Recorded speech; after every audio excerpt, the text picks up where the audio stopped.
This is the visceral of liver with groove of for inferior vena cava and gall bladder. এখানে এটার anatomical position হচ্ছে, এটা হচ্ছে superior surface. Superior সারফেসটা একদম বডির সাথে এভাবে 90 ডিগ্রি অ্যাঙ্গেলে এভাবে থাকবে, আর ইনফেরিয়র ভেনা কাভাটা থাকবে হচ্ছে এ ভার্টিক্যালি, এভাবে এই সুপিরিয়র সারফেস আর এদিক দিয়ে ইনফেরিয়র ভেনা কাভাটা দেখলে ভার্টিক্যালি রাখতে হবে, এভাবে রাখলে এই টাইপ হবে। This is the visceral of liver with groove for inferior vena cava and gall bladder. যদিও এখানে গ্রুভ না, এখানে ইনফেরিয়র ভেনা কাভাটা আছেই। এখানে ফার্স্ট হচ্ছে সারফেস, এটার 5টা সারফেস আছে। এটা হচ্ছে রাইট ল্যাটারাল সারফেস, এটা হচ্ছে অ্যান্টেরিয়র সারফেস, উপরটা হচ্ছে সুপেরিয়র সারফেস। তারপরে পোস্টেরিয়র মধ্যে এখানে একটা বর্ডার আছে, এটাকে বলা হয় পোস্টেরিয়র সুপিরিয়র বর্ডার, আর হচ্ছে পোস্টেরিয়র ইনফেরিয়র বর্ডার। এর মাঝখানে দুইটা বর্ডারের মাঝখানে এটাকে বলে পোস্টেরিয়র সারফেস, আর নিচের এটাকে বলে ইনফেরিয়র সারফেস। তারপরে তিনটা বর্ডারের মধ্যে হচ্ছে এটা হচ্ছে inferior border, sharp inferior border. এটা উপরের দিকে হচ্ছে posterior superior border, posterior inferior border. তাহলে সারফেসগুলো হচ্ছে এভাবে রাখলে সুপিরিয়র সারফেস, এটা ভার্টিক্যালি থাকবে ইনফেরিয়র ভেনা কাভাটা। এটা হচ্ছে অ্যান্টেরিয়র সারফেস, এটা রাইট ল্যাটারাল সারফেস, এটা সুপিরিয়র। আর পোস্টেরিয়র সুপিরিয়রের এবং posterior inferior, posterior superior border, posterior inferior বর্ডারের মাঝখানে হচ্ছে পোস্টেরিয়র সারফেস, আর এটার নিচে হচ্ছে এটা হচ্ছে inferior border, posterior inferior border, এর মাঝখানে ইনফেরিয়র সারফেস। এদিকে এই যে এখানে যে লিগামেন্টটা, এটা হচ্ছে ligament falciform ligament. Falciform ligament posterior surface আসলে উপরের দিকে যেটা আছে এটা হচ্ছে লিগামেন্টাম ভেনোসাস, ভেনোসাস নাকি ভেনোসাম, ভেনোসাম, লিগামেন্টাম ভেনোসাম। আর এই যে নিচের দিকে যে লিগামেন্ট এটা হচ্ছে লিগামেন্টাম টেরেস হ্যাপাটিস। তাহলে 3টা লিগামেন্ট আছে, এটা হচ্ছে ফ্যালসিফর্ম লিগামেন্ট, এটা হচ্ছে লিগামেন্টাম ভেনোসাম, এটা হচ্ছে লিগামেন্টাম টেরেস হ্যাপাটিস। এখানের মধ্যে ট্রু লিগামেন্ট, ফলস লিগামেন্টের কতগুলো জিনিস আছে, এগুলো বই থেকে পড়ে নিতে হবে। এইটা হচ্ছে ফলস, ফ্যালসিফর্ম লিগামেন্ট হচ্ছে ফলস লিগামেন্ট। ট্রু লিগামেন্ট দুইটা, একটা হচ্ছে লিগামেন্টাম ভেনোসাম আর লিগামেন্টাম টেরেস হ্যাপাটিস। এই তিনটা হচ্ছে, এই দুইটা হচ্ছে ট্রু লিগামেন্ট, এটা ফলস। ফলস আরো কয়েকটা আছে, এগুলো বই থেকে পড়ে নিতে হবে। তারপরে এই যে এটা হচ্ছে বেয়ার এরিয়া, এই যে উপরের দিকে এটা হচ্ছে বেয়ার এরিয়া, এই অংশটা। এখানের মধ্যে বেয়ার এরিয়ার বেজের মধ্যে থাকবে group for inferior vena CAVA, এই যে এটা হচ্ছে group for inferior vena CAVA.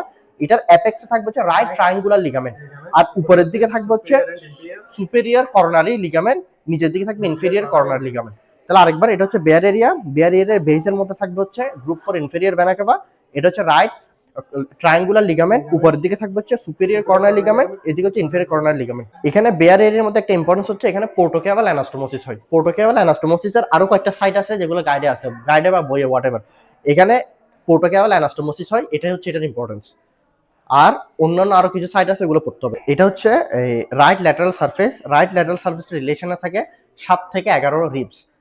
এদিকে 7 থেকে 11টা রিবসের মধ্যে রিলেশনে থাকে। এর মধ্যে নিডল বায়োপসি করা হয় 9 থেকে 10 এবং 10 থেকে 11, মানে এই দুইটা স্পেসে 9 to 10 রিবসের মাঝখানে, আর 10 to 11। আর এটার ইয়াটা হচ্ছে সুপাইন পজিশন এবং ফোর্সড এক্সপিরেশনে, যাতে ফোর্সড এক্সপিরেশনে ডায়াফ্রামটা উপরে উঠে যাবে, তখন আর ডায়াফ্রাম পিয়ার্স হওয়ার কোনো সুযোগ নেই। না, ডায়াফ্রাম না, লাংটা উপরে উঠে যাবে, লাং অ্যান্ড প্লুরা। তো লাং আর প্লুরা যদি উপরে উঠে যায় তাহলে এই দুটো ইনজুরিটা অ্যাভয়েড করতে হবে। তাহলে 9 থেকে 10 রিবসের মাঝখানে আর 10-11 রিবসের মাঝখানে নিডল বায়োপসি করা হয়, ফোর্সড এক্সপিরেশন আর সুপাইন পজিশন। এটা হচ্ছে রাইট ল্যাটারাল সারফেসের ইম্পর্টেন্স। তারপরে এখানে আসলে ইমপ্রেশনগুলা, ফার্স্টে এটা হচ্ছে ইসোফেগাসের ইমপ্রেশন, এরপরে এটা হচ্ছে গ্যাস্ট্রিক ইমপ্রেশন, এটা হচ্ছে পাইলোরিক ইমপ্রেশন। তারপরে এদিকে আসলে এই অংশটা হচ্ছে কোলিক ইমপ্রেশন, আর এদিকে হচ্ছে ডিউডেনামের ইমপ্রেশন। আর এটা হচ্ছে কিডনি, এখানে সুপ্রারেনাল গ্ল্যান্ড। হ্যাঁ, রাইট কিডনি আর সুপ্রারেনাল গ্ল্যান্ড। তাহলে আরেকবার, এটা হচ্ছে ইসোফেগাস, ইসোফেগাসের পর এখানে হচ্ছে গ্যাস্ট্রিক ইমপ্রেশন, গ্যাস্ট্রিক ইমপ্রেশনের পরে এটা হচ্ছে পাইলোরিক ইমপ্রেশন, পাইলোরিক ইমপ্রেশন। এইদিকে আসলে এই অংশটা হচ্ছে কোলিক ইমপ্রেশন, আর এটা হচ্ছে ডিউডেনামের ইমপ্রেশন। আর এটা হচ্ছে রাইট কিডনি, রাইট কিডনির উপরের দিকে, এদিকে হচ্ছে রাইট সুপ্রারেনাল গ্ল্যান্ডের ইমপ্রেশন। আচ্ছা, এটা হচ্ছে গল ব্লাডার। গল ব্লাডার মধ্যে এটা হচ্ছে মানে একদম নিচের দিকে থাকবে ফান্ডাস, ফান্ডাসের উপর থাকবে বডি, এরপরে থাকবে নেক। তারপরে এখানের মধ্যে দুইটা জিনিস থাকবে, সেটা হচ্ছে গল ব্লাডারের মধ্যে যদি স্টোন হয় তাকে আমরা বলে হচ্ছে কোলিলিথিয়াসিস, গল ব্লাডারে হলে কোলিলিথিয়াসিস। আর যদি ডাক্টের মধ্যে হয় তখন বলা কোলিডোকোলিথিয়াসিস, কোলিডোকোলিথিয়াসিস বাইল ডাক্টের মধ্যে হলে। আর গল ব্লাডার হলে কোলিলিথিয়াসিস। তারপর হচ্ছে যদি গল ব্লাডারে ইনফ্লেমেশন হয় তখন বলা হচ্ছে কোলিসিস্টাইসিস, আর লিভার ইনফ্লেমেশন হলে তখন তাকে বলা হচ্ছে হ্যাপাটাইটিস। আর এখানে আরেকটা জিনিস থাকবে, সেটা হচ্ছে বাইলের পাথওয়ে, যেটা গাইড থেকে করতে হবে কোন দিক দিয়ে যায় বাইলের পাথওয়েটা।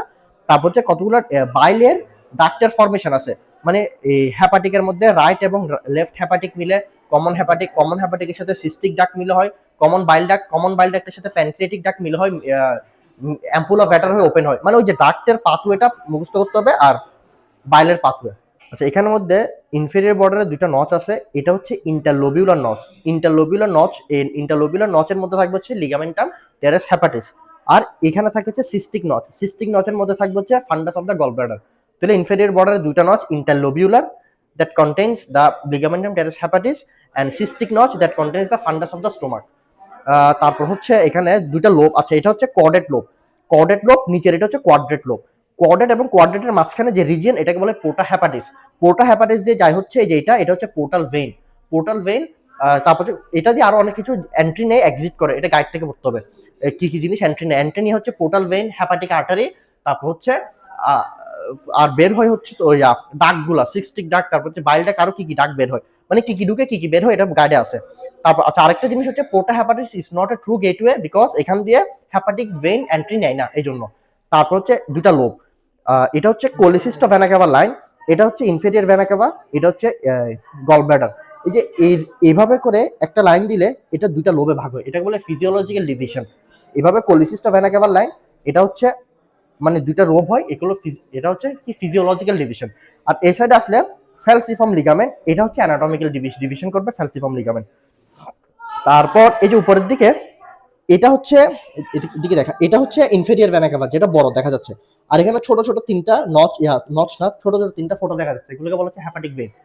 তাহলে এগুলো হ্যাপাটিক ভেইন, এটা হচ্ছে পোর্টাল ভেইন। এখানে বেয়ার এরিয়ার মধ্যে এখানে গ্লিসন্স ক্যাপসুল থাকে, কিন্তু বেয়ার এরিয়া এটাকে বলে দি বেয়ার এরিয়া, কারণ বডিতে আরো অনেকগুলো বেয়ার এরিয়া আছে, তার মধ্যে এটা হচ্ছে সবচেয়ে লার্জেস্ট বেয়ার এরিয়া। এটা পেরিটোনিয়াম দ্বারা কাভার থাকে না, অন্য পুরোটাই পেরিটোনিয়াম দিয়ে কাভার থাকে, কিন্তু এই অংশটাতে পেরিটোনিয়াম থাকে না, শুধু গ্লিসন্স ক্যাপসুল থাকে। এখানে পোর্টোক্যাল অ্যানাস্টোমোসিস হয়।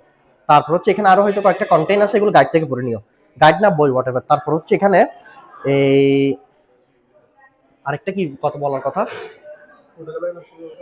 আচ্ছা হ্যাঁ, আরেকটা জিনিস হচ্ছে সুপিরিয়র সারফেসটা, এটা হচ্ছে কনভেক্স ও কনকেভ ও কনভেক্স, কারণ দুই সাইডে কনভেক্স আর উপর মাঝখানে কনকেভ হওয়ার কারণ হচ্ছে এখানে ওই যে ডায়াফ্রামের সেন্ট্রাল টেন্ডন থাকে, সেন্ট্রাল টেন্ডন উপরে হার্টটা থাকে, ওই যে হার্ট উইথ ফাইব্রাস পেরিকার্ডিয়াম, যার কারণে এই অংশটা একটু ডিপ হয়ে যায়, এই জন্য এটা হচ্ছে কনকেভ, আর এদিকে কনভেক্স থাকে দুই সাইডে।